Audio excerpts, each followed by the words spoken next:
Good morning everyone. Ayan guys, mo cellphone ko. Nangyari, bakit ganito? Ayan guys, nagpapaalala na naman po ako muli sa mga ah, nakakuha o binigyan ko ng gamit na ito.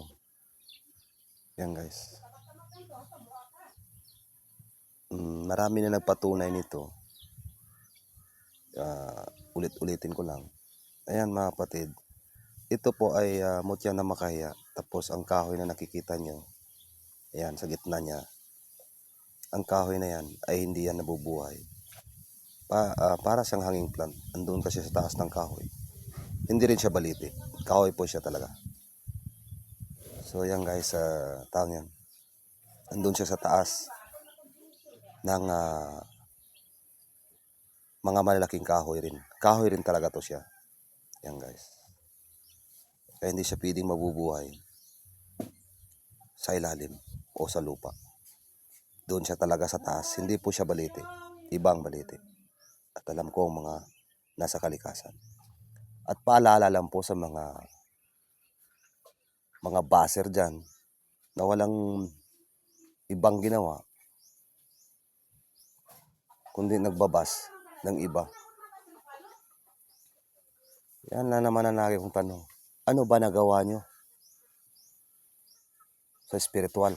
Kung wala man din kayong alam sa spiritual, mabuting hindi na lang kayo mag-comment. Respeto lang.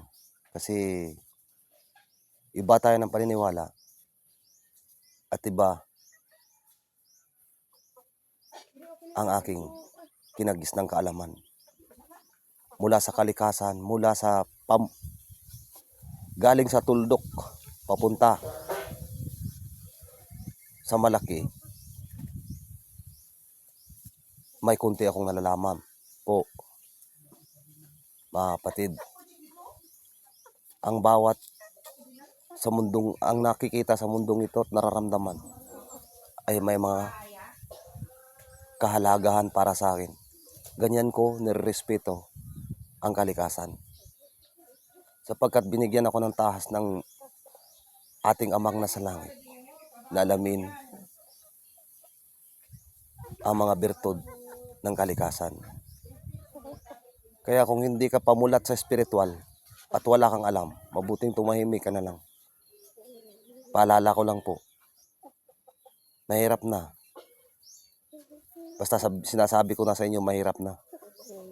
Kaya skip mo na lang kung ayaw mo maniwala, hindi naman din kita pipilitin. Ayan guys, unang-una po ang kahoy niyan na sa gitna niyan. Kapag nasayo yan, ayan o. Nakikita niyo ba yan? Buti na makaya po yan, tapos yung kahoy na nasa taas na hindi nabubuhay sa lupa.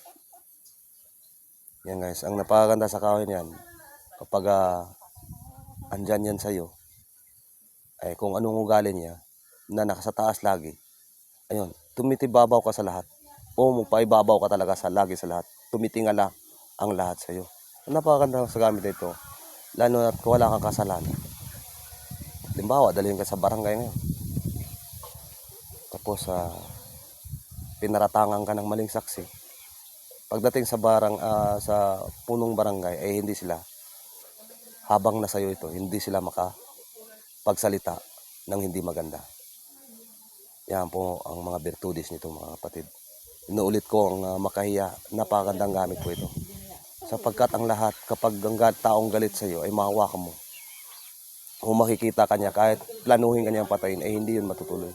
Kasi nga, titiklop yun, ang taong yun sa iyo. Sa amin, sa tribo namin na Blaan, isa sa mga tinatawag namin itong imukro. Imukro, hindi pala. Bulong kro o tinatawag po na pampabait. O ano ba tawag sa Tagalog niya?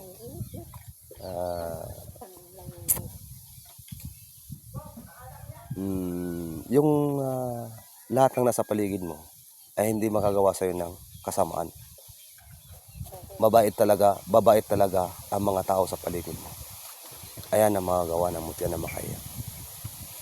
Kaya lang, nasabi ko na pahirapan po ang pagkuha ng mutya na makaya. Kasi, ang mutya po na makaya, mga kapatid,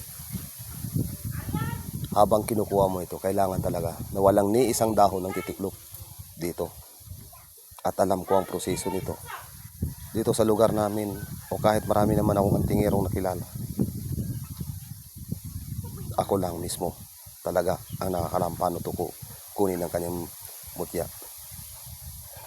Eh mga kapatid, taong yan, laging tandaan na ang mutya na makaya ay napakaganda. Kagamitan, huwag lang abusuhin. Inuulit ko kasi may bertudis ito siya na panggayuma sa iba. O panggayuma, ayan mga kapatid, dapat bawal po kayo ron.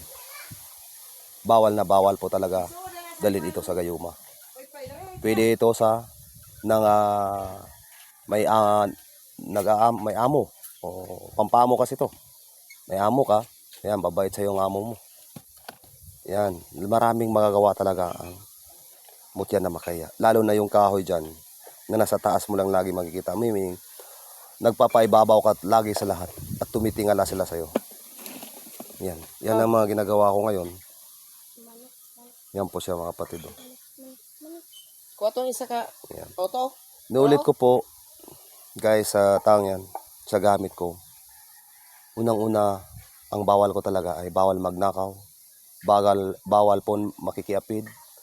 Bawal pumatay. Eh, ang pumatay naman, kung self-defense lang naman yun, tapos nang patay mo kasi inunahan ka, eh, alangan din naman na ibigay mo yung buhay mo. Depende. Kasi yun. At ang pangatlo naman, bawal ka kumain ng aso at malakaran ka ng babaeng may regla. Yun lang po. The rest niyan, kahit saan nyo dalhin. Sa patay man o sa simbahan, walang bawal ang gamit mo po. Kahit ipahawak nyo pa ito sa pastor at pare, kahit ilang ulit pa itong re-rebukein, hindi nila ito matatanggal ang bertudis nito kasi si Ama gumawa niyan eh. Mga kahoy yan, no? Si Ama gumawa niyan. Kaya lang, hindi lang sila naging open-minded sa mundo ng spiritual. Kaya nga sabi ko, sa mundo ng spiritual, kung mababaw lang ang pag-iisip mo, hindi ka open-minded, huwag ka na lang magsalita ng hindi maganda. Kasi ang lahat ng sukat na ginagamit mo sa pagsalita ng hindi maganda sa kapwa ay doble or triple pa ang gagamiting sukat ni Ama na ibalik sa iyo ang lahat ng mga sinasabi mo. Laging tandaan, mga kapatid, na ang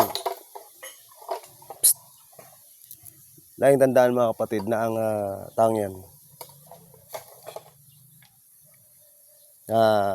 kung ano ang ating itinanim, yun din ang ating aanin.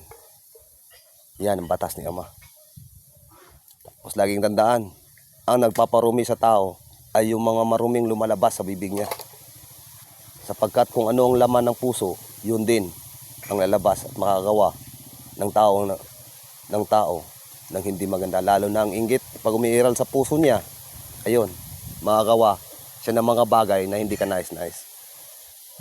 Kaya kung inuulit ko na naman, kung mababaw lang ang kaalaman mo sa spiritual, mabuting tumahimik ka na lang. Kasi wala ka raman ding alam, kahit ihayag ko sa iyo lahat, hindi mo rin talaga maintindihan ang mundo ng kalikasan o ang mundo ng spiritual. Kaya tandaan nyo, spread love. Yan lang. Basta alam ko ang ginagawa ko. Sapagkat nung naging sugo ako, alam ko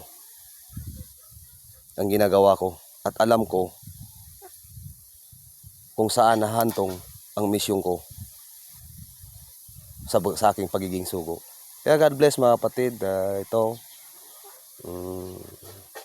ginagawa ko ng mga kagamitan nyo. Basta laging tandaan, lagi kayong magdasal ng Ama namin lang. Yang mga kapatid, lagi. Kung kaya nyo sa isang araw, 4 na beses nyo kayong manalangin ng Ama namin, ay dapat gawin nyo. Para rin naman yun sa kaluwalhatian ni Ama. Tandaan, huwag ubusuhin ang mga kagamitang nasa inyo na nagmumula sa akin. Sapagkat sa lahat ng mga ginawa kong gamit, ay pinapasama ko na pati ang puso ko.